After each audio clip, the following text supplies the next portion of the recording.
이 시간에 오늘 우리에게 주신 하나님의 말씀 함께 나누겠습니다. 오늘 나눌 하나님의 말씀은 예레미야서 11장과 12장의 내용인데요. 먼저 12장 1절에서 6절까지의 말씀을 우리 함께 합독하겠습니다. 같이 읽겠습니다. 여호와여, 내가 주와 변론할 때에는 주께서 의로우시니이다. 그러나 내가 주께 질문하옵나니 악한 자의 길이 형통하며 반역한 자가 다 평안함은 무슨 까닭이니이까? 주께서 그들을 심으심으로 그들이 뿌리가 박히고 장성하여 열매를 맺었거늘 그들의 입은 주께 가까우나 그들의 마음은 머니이다. 여호와여, 주께서 나를 아시고 나를 보시며 내 마음이 주를 향하여 어떠함을 감찰하시오니 양을 잡으려고 끌어냄과 같이 그들을 끌어내시되 죽일 날을 위하여 그들을 구별하옵소서. 언제까지 이 땅이 슬퍼하며 온 지방의 채소가 마르리이까? 짐승과 새들도 멸절하게 되었사오니 이는 이 땅 주민이 악하여 스스로 말하기를 그가 우리의 나중 일을 보지 못하리라 함이니이다. 만일 내가 보행자와 함께 달려도 피곤하면 어찌 능히 말과 경주하겠느냐? 내가 평안한 땅에서는 무사하려니와 요단강 물이 넘칠 때에는 어찌 하겠느냐? 내 형제와 아버지의 집이라도 너를 속이며 내 뒤에서 크게 외치나니 그들이 내게 좋은 말을 할지라도 너는 믿지 말지니라. 아멘.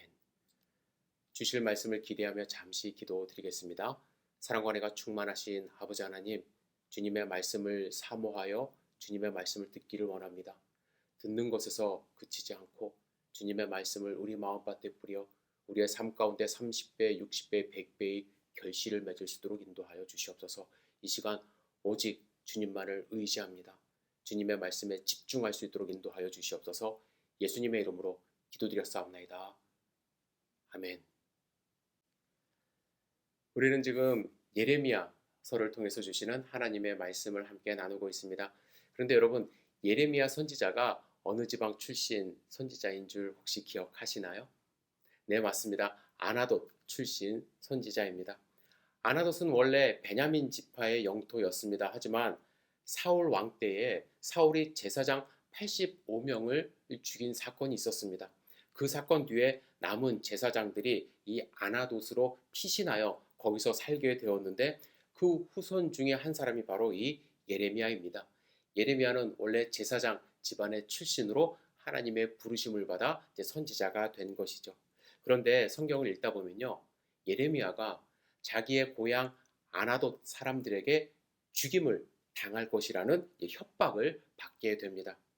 이유는 무엇이냐면 예레미야가 아나돗을 비롯한 유다 백성들이 이제 하나님의 심판을 받을 것이라고 계속 선언하고 예언했기 때문입니다. 우리 11장 21절 함께 읽을까요? 여호와께서 아나돗 사람들에 대하여 이와 같이 말씀하시되 그들이 내 생명을 빼앗으려고 찾아 이르기를 너는 여호와의 이름으로 예언하지 말라. 두렵건대 우리 손에 죽을까 하노라 하도다. 예레미야는 지금 고향 사람들에게 이제 살해의 위협을 당하고 있었습니다. 그렇다면 먼저 생각해 보기를 원하는 것은 하나님은 왜 예레미야 선지자를 통해서 유다, 특별히 아나돗 사람들이 심판을 받을 것이라고 이제 말씀을 하셨을까요? 성경에 보면 여러 가지 문제점을 발견할 수 있는데 가장 중요하고 첫 번째 되는 이유는 무엇이냐면 그들이 하나님의 언약을 지키지 않았기 때문입니다. 불순종했기 때문에 그래요. 하나님께서 당시 유다 백성들은 물론 그들의 조상 때부터 요구하셨던 것이 무엇입니까? 단 한 가지예요. 하나님의 말씀을 듣고 순종하고 따르라는 그러한 명령입니다. 그러면 그들이 하나님의 백성이 되고 하나님은 그들의 하나님이 되겠다라고 말씀을 하셨습니다. 약속을 하셨어요. 하나님의 언약을 지키라는 이 명령, 예레미야 시대에 처음으로 주어진 것은 아니죠. 출애굽 시대부터 계속해서 있어 왔던 것입니다. 그들에게 익숙하다라는 거예요. 11장 2절부터 4절 함께 읽겠습니다. 너희는 이 언약의 말을 듣고 유다인과 예루살렘 주민에게 말하라. 그들에게 이르기를 이스라엘의 하나님 여호와께서 이와 같이 말씀하시되 이 언약의 말을 따르지 않는 자는 저주를 받을 것이니라. 이 언약은 내가 너희 조상들을 쇠풀무 애굽 땅에서 이끌어내던 날에 그들에게 명령한 것이라. 곧 내가 이르기를 너희는 내 목소리를 순종하고 나의 모든 명령을 따라 행하라. 그리하면 너희는 내 백성이 되겠고 나는 너희의 하나님이 되리라. 쇠풀무 이 애굽 땅에서 이끌어내던 그때서부터 하나님이 그들과 하신 약속이라는 거예요. 11장 2절에 보시면 언약의 말을 듣다라는 단어가 있죠. 이 듣다라는 단어와 3절에서 언약의 말을 따르다, 그리고 4절에서 내 목소리를 순종하다, 이 단어가 한국말로는 조금씩 다르게 번역이 되었지만 모두 같은 단어입니다. 즉 하나님의 말씀을 듣는다라는 것은 따르는 것이고, 그 말씀을 따르는 것이 바로 말씀에 순종하는 것이죠. 그런데 11장 9절부터 17절을 묵상해 보면 그들의 삶은 어떠했는가? 언약과는 완전히 상관없이 우상 숭배하는 삶을 살았다라고 말씀하십니다. 11장 10절만 우리 함께 읽겠습니다. 그들이 내 말 듣기를 거절한 자기들의 선주의 제약으로 돌아가서 다른 신들을 따라 섬겼은즉 이스라엘 집과 유다 집이 내가 그들의 조상들과 맺은 언약을 깨뜨렸도다.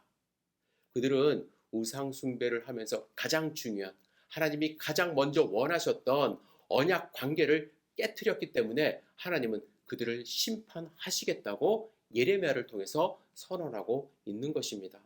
두 번째, 그들이 행한 것 중에 하나님이 싫어하는 것이 무엇이냐면 거짓 선지자들의 말을 자꾸 따르는 것입니다. 왜냐하면 거짓 선지자들이 그들이 듣고 싶은 말을 했거든요. 당시 선지자는 예레미야만 있었던 것이 아닙니다. 다른 선지자들도 있었는데 하나님의 말을 제대로 듣고 그 말씀을 선포하는 선지자는 거의 없었어요.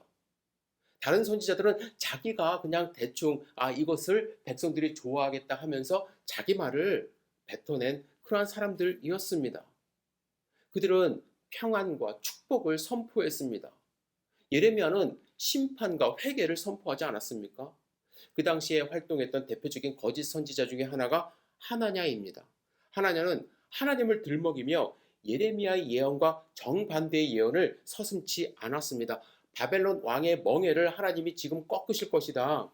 무너진 예루살렘 성전도 2년 안에 돌아올 것이다. 하나님은 70년을 말씀하셨는데 모든 포로도 금방 돌아올 것이다라고 사람들에게 거짓 희망을 줬습니다. 유다가 당면한 위기를 심각하게 받아들이지 않게 만들었어요.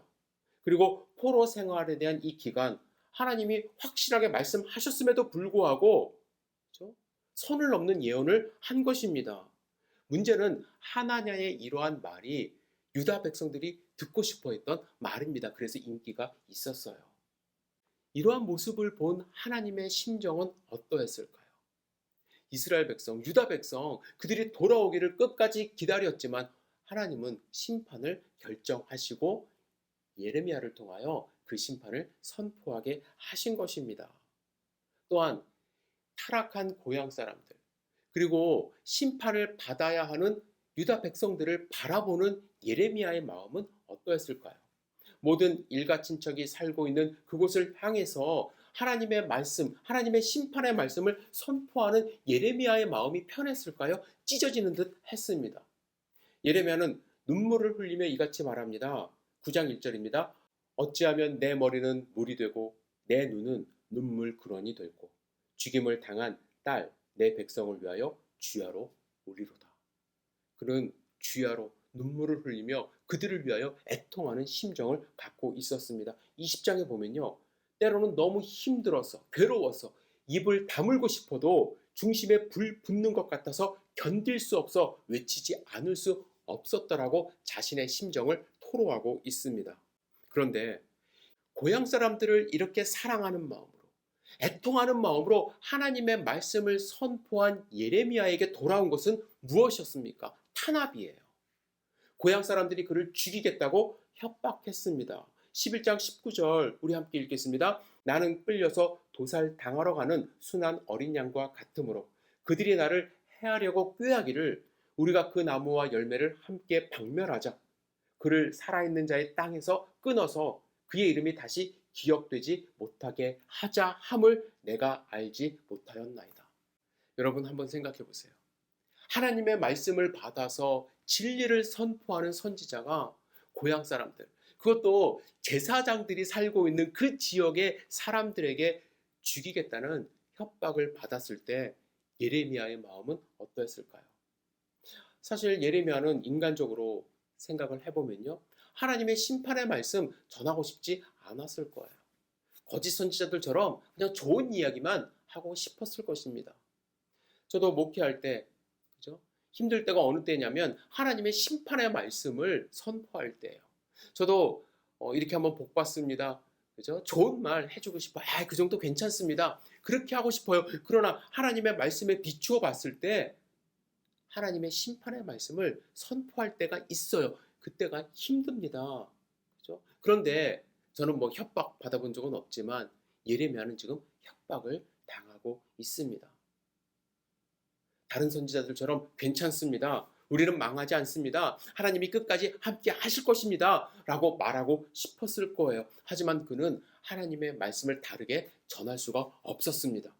하나님의 말씀을 듣고 그것이 하나님의 말씀임을 확신한 사람은 하나님을 두려워하기 때문에 절대로 자기 말을 할 수가 없습니다. 그런데 그에게 돌아온 사역의 결과는 무엇입니까? 협박이라는 거예요. 협박. 나중에는 감옥에 갇힙니다. 구타도 당합니다. 이러한 환난 속에서 예레미야의 심정은 어떠했을까요? 당연히 좌절감을 느낄 수밖에 없습니다. 그의 사역에 대해서 의문점이 생기기 시작한 것입니다. 오늘 1절은 그가 얼마나 좌절하고 있는지를 간접적으로 보여주고 있습니다. 여호와여, 내가 주와 변론할 때에는 주께서 의로우시니이다. 그러나 내가 주께 질문하옵나니 악한 자의 길이 형통하며 반역한 자가 다 평안함은 무슨 까닭입니까? 악한 자의 길이 형통하고 반역한 자가 형통한 평안한 삶을 지금 살고 있는데 나는 지금 이렇게 협박당하며 어려운 삶을 살고 있는데 하나님의 말씀을 선포하는 나는 이렇고 그들은 왜 평안한 마음을 갖고 있습니까? 하나님께 지금 항변하고 있는 것입니다. 여러분, 그들은 하나님을 모르는 이방 사람들이 아니에요. 하나님을 섬기는 제사장들입니다. 그들을 하나님이 심으셨어요. 뿌리가 박히게 하셨고 장성하여 열매를 맺게 해주신 자들입니다. 그들은 이미 하나님의 은혜를 입고 있다라는 거예요. 예레미야도 그렇게 이야기하죠. 그들의 입이 죽게 가깝습니다. 입은 가까워요. 하나님을 알고 있어요. 그런데 그들은 하나님의 음성을 거부하고 있고 지금 예레미야를 죽이려 하고 있습니다. 여러분, 예레미야가 경험한 이 좌절감, 우리도 살면서 경험할 수 있어요. 세상을 이렇게 보면요, 악한 사람들이 더 잘 사는 것처럼 보이거든요. 정직하게 하나님의 말씀대로 살면은 바보 같다는 소리를 들을 때가 있습니다. 얍삽하게 적당히 법도 피하고요, 사람도 속이면서 살아야 대접받고 살아가는 세상입니다.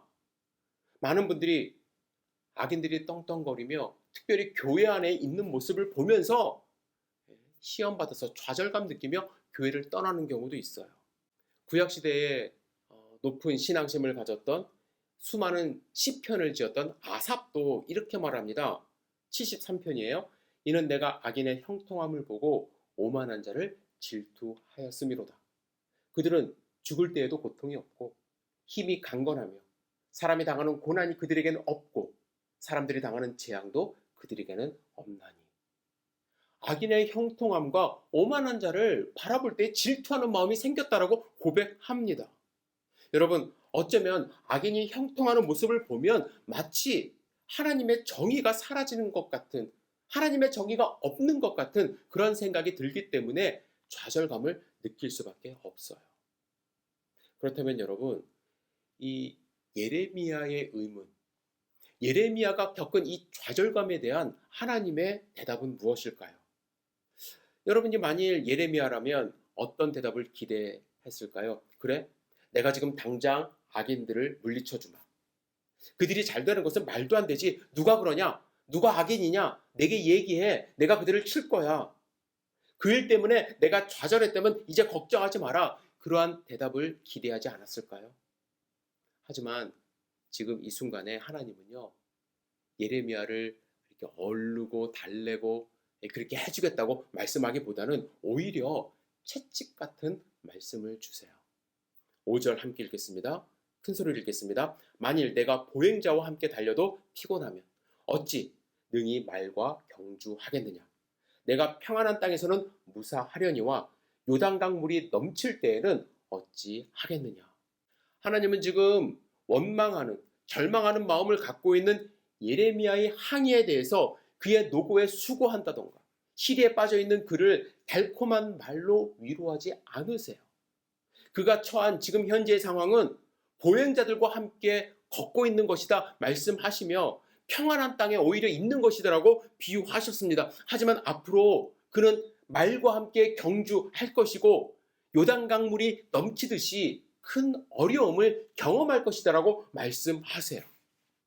이어서 6절에 보면요. 내 형제와 아버지의 집이라도 너를 속이며 내 뒤에서 크게 외치나니 그들이 내게 좋은 말을 할지라도 너는 믿지 말지니라. 앞으로는 형제도 나를 속이고 아버지의 집 사람들이 뒤에서 나에 대해서 수군거리게 될 것이다라고 말씀하십니다. 그리고 그들을 믿지 말라고 경고하세요. 여러분, 하나님이 이렇게 말씀하신 이유는 무엇일까요? 제가 먼저 생각한 이유는 하나님을 떠난 백성들은, 하나님을 알지 못하는 사람들은 그 말씀 듣지 않아요. 끝까지 자기 뜻대로 살아가기 때문에 심판을 받을 때까지는 이런 일이 있을 것이라는 현실을 예레미야가 알기를 원하셨던 것입니다. 여러분, 악인이 형통하는 문제에 대한 이 질문요, 믿음의 공동체에 수천 년 동안 이어져 온 질문입니다. 하나님은 선하시고 전능하신 분인데 어떻게 악인들을, 그리고 그들의 형통을 가만히 두고 보고 계시는가? 그죠? 여러분들도 그런 질문 갖고 계시죠? 이에 대해서 예수님은요, 천국 비유를 말씀하시며 이렇게 말씀하셨습니다. 마태복음 13장입니다. 주인이 이르되 가만두라. 가라지를 뽑다가 곡식까지 뽑을까 염려하노라. 둘 다 추수 때까지 함께 자라게 두라. 추수 때에 내가 추수꾼들에게 말하기를 가라지는 먼저 거두어 불사르게 바늘로 묶고 곡식은 모아 내 곡간에 넣으라 하리라. 여러분, 여기서 가라지는 원수, 즉 사탄이 와서 뿌린 악한 사람들입니다. 그런데 여러분 보시면은요, 가라지는 곡식보다 훨씬 빨리 자랍니다. 곡식의 영양분을 빼앗으면서 자라게 되어 있습니다. 하지만 천국의 주인은 뭐라고 말씀하세요? 가라지 일단 두라고 말씀하십니다. 왜냐하면 가라지를 뽑다가 곡식도 뽑힐 수 있기 때문입니다. 하지만 추수 때에 주인은 가라지를 먼저 거두어 불사른다고 말씀하시죠. 즉 마지막 때에 모든 가라지는 심판을 받는다라는 거예요. 그 전까지는 곡식과 함께 자라면서 끈질기게 살아있는 모습, 오히려 번성하는 모습을 보여준다라는 것입니다. 여러분, 악인이 잘 사는 것처럼 보이는 것은 우리가 살아있는 동안 계속 일어날 일이라는 거예요. 지금은 걷는 것처럼 보이지만 어느 때는 내가 마치 말을 타고 가는 악인들과 경주하는 그런 모습으로 살아갈 수도 있다라는 것입니다. 이 모든 것 하나님이 아세요. 하지만 하나님은 마지막 심판 때까지 두고 보신다고 말씀하십니다. 혹시 가라지가 회개하여 곡식이 될 수 있기 때문에, 혹시 가라지 심판하다가 곡식이 다칠 수 있기 때문에, 여러분, 하나님은 현실을 바라볼 수 있는 말씀으로 예레미야를 지금 준비시키신 거예요. 여러분, 현실이 그렇습니다. 교회 숫자가 많아지고 복음이 전파될수록 세상은 밝아지고 천국의 모습으로 변화되어야 하는데, 오히려 대도시, 여러분들 미국의 대도시 생각해 보세요. 길거리 제대로 다닐 수 있나요? 불안합니다. 한국 어떠세요? 묻지마 폭행, 살인, 끔찍한 일들이 벌어지고 있습니다. 주변에 보면 사기친 사람들이 더 잘 살고 있습니다. 학교 폭력을 당한 사람은요, 평생 트라우마에 시달리는데 폭행한 사람은 좋은 직장에 취직하여 잘 사는 경우가 많은 것을 우리는 알고 있습니다. 하나님은요, 지금 악한 사람들이 있는 이유, 하나님이 지금 그들을 그냥 두시는 이유, 예레미야가 협박을 당하는 이유, 하나님은 예레미야에게 현실을 보게 하시는 거예요. 우리도 마찬가지예요. 지금 현실을 제대로 볼 수 있어야 돼요. 지금 현실 녹록지 않습니다. 악한 사람들이 득세합니다. 그러한 현실을 바라보면서 하나님은 하나님의 말씀을 가지고 하나님의 말씀을 선포하기를 원하세요. 세상 사람들이 듣던 안 듣던, 우리가 협박을 당하던, 진리의 말씀이기 때문에, 그것이 사실이기 때문에 하나님은 예레미야에게 가서 하나님의 말씀을 계속 선포하게 하시는 것입니다. 그리고 하나님이요, 이 같은 말씀을 하신 이유는 무엇이냐면, 하나님은 불가능한 일을 지금 시키는 분이 아니라 하나님과 동행할 때 말과 같이 달려가는 것처럼 불가능한 일도 가능하다라는 것을 알게 하시기 위함입니다. 예레미야는 정말 말과 경주하는 것처럼 끝까지 사역을 감당했습니다. 예레미야가 몇 년을 사역했습니까? 40여 년을 사역했습니다. 그런데 40년 동안 그는 늘 핍박받아왔습니다. 40년 동안 실패했어요. 사람들이 그를 알아주지 않았어요. 억울한 일, 속 터지는 일 수도 없이 당했습니다. 그래서 그는 회개하지 않는 유다 백성을 보면서 별명이 뭐예요? 눈물의 선지자 라고 불릴 만큼 그의 아픔을 토로하며 눈물로 기도한 선지자입니다. 그런데 예레미야는 그렇게 오랫동안 절망 가운데 있었지만 하나님을 떠나지 않았어요. 끝까지 완주를 했습니다. 끝까지 하나님이 가라고 하신 그 길을 갔습니다. 예레미야의 이러한 삶을 묵상하고 유진 피터슨은 그의 삶에 대해서 주와 함께 달려가리다 라는 책을 지었습니다. 그는 약간의 상상력을 동원하여 이러한 글을 썼어요. 한 번은 하나님이 예레미야에게 이렇게 도전하셨다. 내가 사람과 달리기를 해도 피곤하면 어떻게 말과 달리겠느냐? 예레미야야, 너도 얌전하게 길들여진 그런 삶을 살고 싶으냐? 기생충처럼 살아가는 자만심 가득한 바보 같은 인간들과 함께 일요일에 배회하고 다니는 그런 삶을 살고 싶으냐? 아니면 말들을 상대로 경주할 작정이냐? 그와 같은 대면, 하나님의 음성을 들은 예레미야는 무력한 절망감에서 벗어나 새로운 활력을 얻도록 해주었다. 저는 말들과 경주하고 싶습니다. 다음날 아침 그는 다시 새벽이 밝기 전에 일어나 부지런히, 그리고 긴장감을 품고 살게 되었다. 그렇습니다. 하나님의 이 말씀은 예레미야를 좌절시키는 말씀이 아니라 오히려 내가 너와 함께 달려가겠다라는 하나님의 약속의 말씀으로 들은 거예요. 그 말씀으로 힘을 얻은 것입니다. 사실 그 말씀 자세히 보면요, 달콤하지 않아요. 위로 말씀 아니에요. 언제 고통이 끝날 것인지에 대한 약속의 말씀도 아닙니다. 하지만 그는 말씀 때문에 힘을 얻었어요. 그 이후엔 불평하지 않아요. 왜냐하면 말씀을 듣는 것만으로도 하나님이 함께 하심을 확신할 수 있었기 때문에. 여러분, 천지를 지으신 하나님의 말씀을 우리가 듣는데 어떻게 듣는 것만으로도 힘을 얻지 않을 수 있겠습니까? 여러분, 하나님의 말씀, 그래서 우리가 읽어야 하고 그래서 묵상을 해야만 합니다.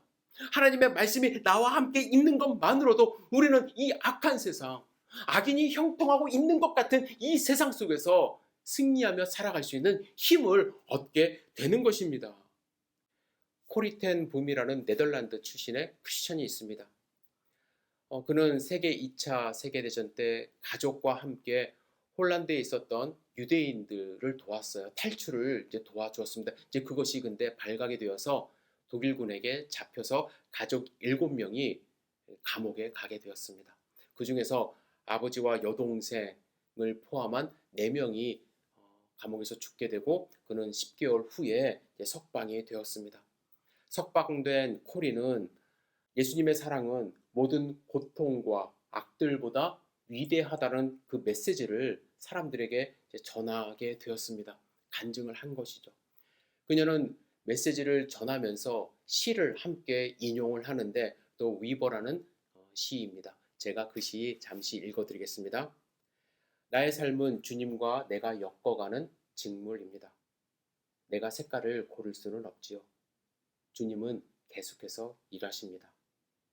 주님은 위를 바라보지만 나는 아래를 보고 있다는 것도 잊고 종종 그는 슬픔을 엮어내기도 하고 나는 어리석게도 자만심을 엮고 있지요.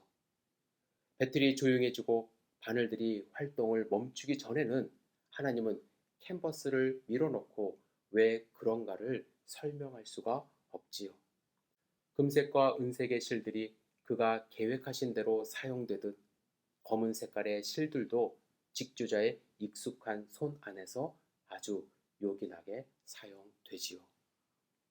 코리는 하나님이 그를 사용하실 뿐만 아니라 때로는 악한 자도 그냥 두신다라는 것을 깨달았어요. 그 과정을 통해서 하나님의 위대하신 일들이 드러나고 있음을 그는 확신했기 때문에 아픔을 극복하고 예수 그리스도의 사랑을 전하는 사람이 된 것입니다. 때로는 우리가 세상을 살 때에 악한 자들의 형통을 보며 마음의 시험이 올 수도 있습니다.